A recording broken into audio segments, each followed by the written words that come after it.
Assalamualaikum warahmatullahi wabarakatuh. Nama saya Darujata Kakamarda dengan NIM 20050974404 dari kelas PTIP 2020 Universitas Negeri Surabaya dengan mata kuliah Jaringan Komputer. Pada video kali ini saya akan menjelaskan tentang sejarah internet. Pada video kali ini terdapat 5 bagian, yaitu pengertian internet, sejarah internet di dunia, runtutan sejarah internet masuk di Indonesia, dan yang terakhir adalah manfaat internet. Pengertian internet. Internet atau Interconnected Network adalah sebuah sistem komunikasi global yang menghubungkan komputer-komputer dan jaringan-jaringan komputer di seluruh dunia. Sejarah internet di dunia. Sejarah internet dimulai pada tahun 1969. Departemen Pertahanan Amerika, DARPA atau Defense Advanced Research Project Agency, memutuskan untuk mengadakan riset penelitian tentang cara menghubungkan sejumlah komputer sehingga membentuk jaringan organik. Program riset ini dikenal dengan nama ARPANET.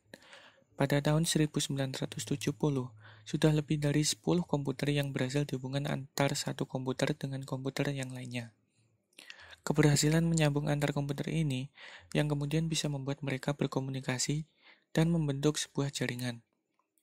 Pada awal ditemukannya internet, mereka mendemonstrasikannya menggunakan software dan hardware berbasis Unix, yang merupakan cikal bakal terciptanya Linux. Tujuan awal diciptakan internet oleh Departemen Pertahanan Amerika Serikat merupakan proyek militer untuk membuat sistem jaringan komputer yang terletak pada daerah-daerah vital untuk menanggulangi kalau terjadi serangan nuklir, mengantisipasi kendala informasi yang terpusat, dan jika sewaktu-waktu terjadi perang, tentara militer Amerika bisa langsung bergerak untuk menghancurkan musuh.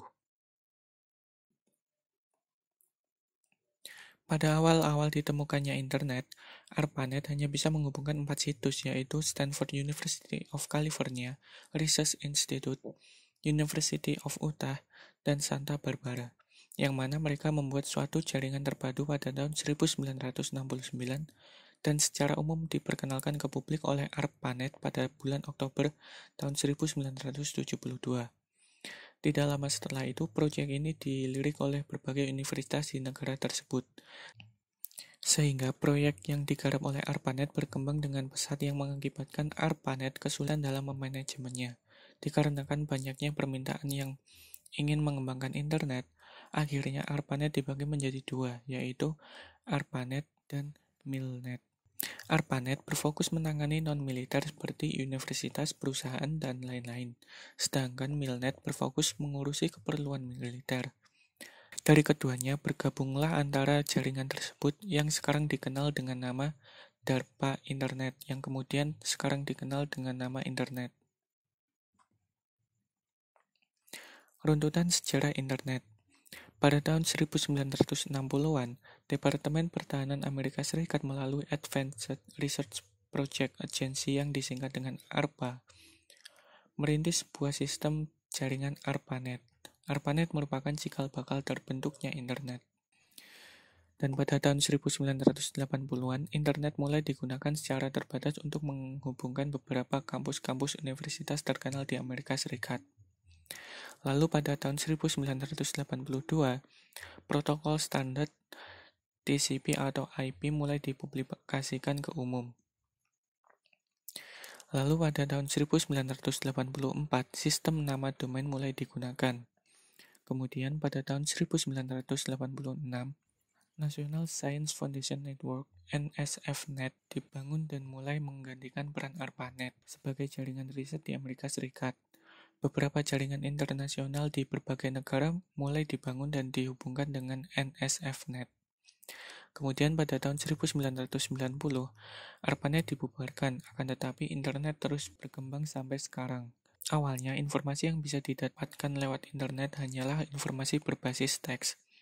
Dan pada tahun ini layanan berbasis tampilan grafis yaitu WWW atau World Wide Web mulai dikembangkan oleh CERN. Kemudian pada tahun 1993, Internet didirikan untuk melayani pendaftaran nama-nama domain. Kemudian pada tahun 1994, internet mulai digunakan di Indonesia. Sejarah masuknya internet di Indonesia. Sejarah internet masuk di Indonesia pada tahun 1990-an. Saat itu jaringan internet di Indonesia lebih dikenal dengan Paguyuban Network, di mana semangat kekeluargaan, gotong royong, dan kerjasama sangat hangat dan terasa di antara para anggotanya. Kemudian, pada perkembangan internet di Indonesia terasa lebih komersial dan individual di sebagian aktivitasnya, terutama yang melibatkan perdagangan internet. Lalu pada tahun 1992 sampai 1994 terdapat nama-nama legendaris yang tercatat dalam sejarah internet awal di Indonesia, dan mereka sudah mengkontribusikan keahlian dan dedikasinya dalam membangun sejarah komputer di Indonesia, antara lain RMS Ibrahim, Adi Sumarta, Suryono, Muhammad Ihsan, Putu, Robi Subianto, Firman Siregar, Adi Idrayanto, dan Ono Wipurbo. Robi Subianto merupakan pakar di antara para amatir radio di Indonesia, khususnya untuk komunikasi data paket radio yang kemudian didorong ke arah TCP atau IP. Teknologi paket radio TCP atau IP yang kemudian diadopsi oleh rekan-rekan BPPT, 8, UI, dan ITB yang kemudian menjadi tumpuan Paguyuban Net. Lalu pada tahun 1986, inspirasi tulisan-tulisan awal internet Indonesia datang dari kegiatan di amatir radio, khususnya di Amateur Radio Club atau ARC ITB. Lalu pada tahun 1986 sampai 1987 merupakan awal perkembangan jaringan paket radio di Indonesia.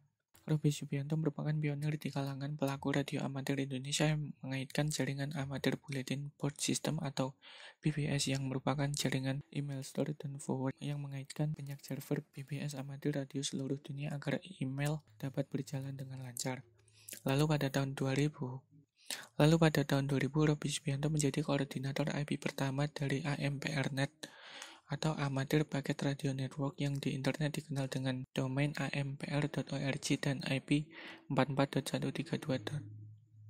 AMPRNet Indonesia dikoordinir oleh Ono Wipurbo atau YCOMLC. Koordinasi dan aktivitasnya mengharuskan seseorang untuk menjadi anggota Orari dan dikoordinasi melalui mailing list Orari seperti Orari news@yahoogroups.com. Lalu seiring berjalannya waktu, perkembangan internet di Indonesia semakin cepat, dan muncullah warnet atau warung internet. Tidak diketahui siapa yang pertama kali memulai menyediakan layanan warung internet di Indonesia, tetapi bisa terlihat pada tahun aktifnya yaitu sekitar 1996 sampai 1998-an. Beberapa tokoh dalam perkembangan warnet ini salah satunya adalah Santara dari PT Pos Indonesia. Pada tahun 1997 sampai 1998, awalnya para pionir yang memiliki beberapa komputer yang terhubung ke internet di ruang kontrakannya, mereka menyewakan komputernya tersebut kepada orang-orang. Baru kemudian dikenal dengan istilah warnet. Sampai akhirnya pada 25 Mei tahun 2000, dibentuklah Asosiasi Warnet Indonesia melalui pertemuan yang digelar di kantor Dikmenjur. Asosiasi Warnet Indonesia disingkat menjadi AWARI yang diketuai oleh Rudi Rusdiah, namun dinilai kurang transparan oleh para aktivis. Sampai pada tahun 2001, ketuanya diganti menjadi Judith MS, Michael Sugiyardi, dan Abdullah Koro. Ketua umum yang lama yaitu Rudi Rusdiah mendirikan organisasi baru yang bernama Asosiasi Pengusaha Warnet Komunitas Telematika atau APW Komitel atau APW bersama Abdullah Korut, Dr. Will Idris, Hani Sumakul, dan Adlin Syah. APW bersifat komersial, bisnis warnet, dan pengusaha, sedangkan AWARI hanya komunitas warnet saja. Penyedia internet di Indonesia pada tahun 1994. Internet Service Provider atau ISP atau penyedia internet yang pertama kali ada di Indonesia itu adalah IPTechNet, yang secara resmi berdiri dan mulai beroperasi pada awal tahun 1994. Pada tahun yang sama muncul pula PT Indo Internet atau Indonet yang dikomandoi secara paruh waktu oleh Sanjaya. Lalu, Indonet ialah penyedia internet komersial pertama di Indonesia yang mendapatkan lisensi dari PT Lintas Arta. Waktu itu mereka belum begitu paham tentang bisnis internet di Indonesia, mengingat masih sedikit dan terbatasnya pengguna. Untuk dapat terhubung ke internet waktu itu memakai dial-up oleh Indonet. Kemudian manfaat internet. Internet merupakan sarana komunikasi dan konektivitas, yang artinya internet memungkinkan kita berkomunikasi saat itu juga atau dalam waktu singkat meski terpisah jarak jauh.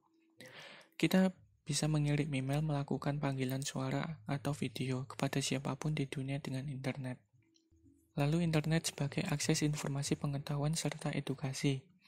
Mengapa demikian? Karena di dalam internet terdapat sumber informasi yang sangat luas, dan internet mengandung beragam pengetahuan yang tidak ada habisnya. Internet memungkinkan kita mempelajari topik apapun.